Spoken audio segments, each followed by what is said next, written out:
আল্লাহ যখন কাউকে ভালোবাসে তখন তার শরীরে 4টি নিশানা পাওয়া যায়, অর্থাৎ 4টি আলামত যদি আপনার শরীরে থাকে মনে করবেন আল্লাহ আপনাকে ভালোবাসে। 4টি নিশানা। 1 নাম্বার হচ্ছে যাদেরকে আল্লাহ তাআলা দ্বীনের সঠিক জ্ঞান দান করেন তাদেরকে আল্লাহ তাআলা মহব্বত করেন। নাম্বার 2, দ্বিতীয় নাম্বার হচ্ছে যারা বেশি বিপদে পড়ে আল্লাহ তাআলা তাদেরকে মহব্বত করেন।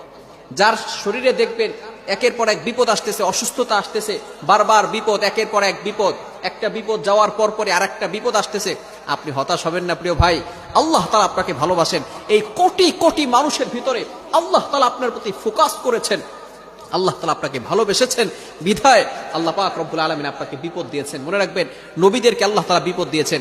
ইব্রাহিম আলাইহিস সালাম খলিলুল্লাহ এবং মিল্লাত আবিকুম ইব্রাহিম, যিনি সকল মুসলিম উম্মাহের সকল মুসলমানদের পিতা এবং সকল মুসলমানদের লিডার নেতা, সুতরাং ইব্রাহিম আলাইহিস সালামকে আল্লাহ তাআলা সবচেয়ে বেশি কষ্ট দিয়েছেন।